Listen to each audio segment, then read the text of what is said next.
The sound is a really big part, I think, of the experience of using the pencil, and it has this really audible scratchiness. The pencil is a very simple object. It's made of wood with some layers of paint, an eraser, and a core, which is made out of graphite, clay, and water.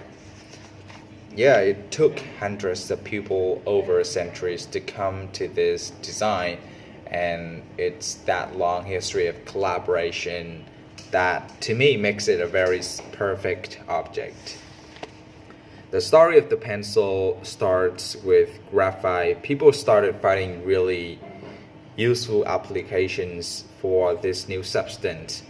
They cut it into small sticks and wrapped it in string or sheepskin or paper and sold it on the streets of London to be used for writing or for drawing, or a lot of times by farmers and shepherds who used it to mark the animals. Over in France, Nicolas Charpentier figured out a method of grinding the graphite, mixing it with powdered clay and water to make a paste.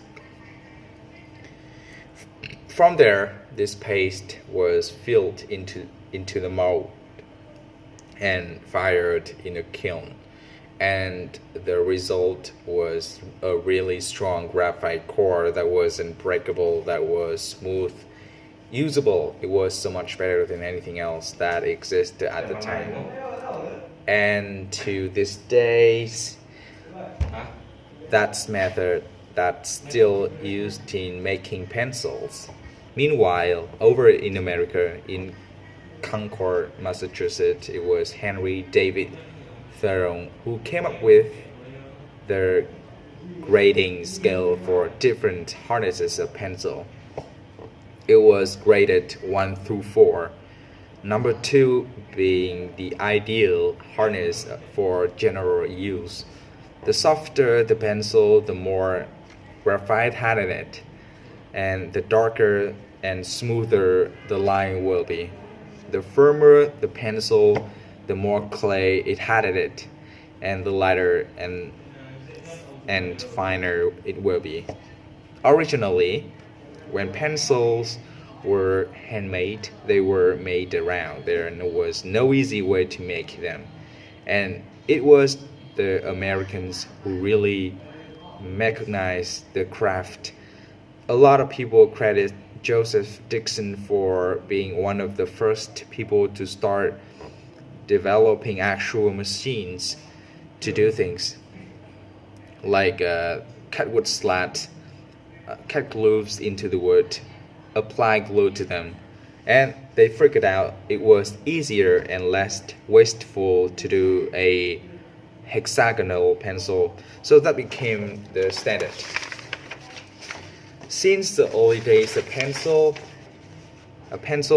people have loved that it can be erased.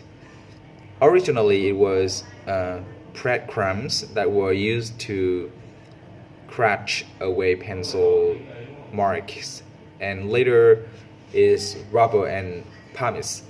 The attached eraser happened in 1858 when American stationer Hyman Lipman patented the first pencil with an attached eraser, which really changed the pencil game. The world's first yellow pencil was Koh-i-Noor 1500. Koh-i-Noor did this crazy thing where they painted this pencil with 14 coats of yellow paint and dipped in the end in 14 karat gold. There is a pencil for everyone, and every pencil has a story. The Blackwing 602 is famous for being used by a lot of writers, especially John Steinbeck and Vladimir Nabokov. And then you have the Dixon Pencil Company. They're responsible for the Dixon Ticonderoga. It's an icon. It's what people think of when they think of a pencil, what they think of when they think of school. And the pencils really a thing that I think the average user has never thought twice about how it's made or why it's made. The way it is, because it's just always been that way. In my opinion, there's nothing can be done to make the pencil better than it is. It's perfect. Bye. See you next time.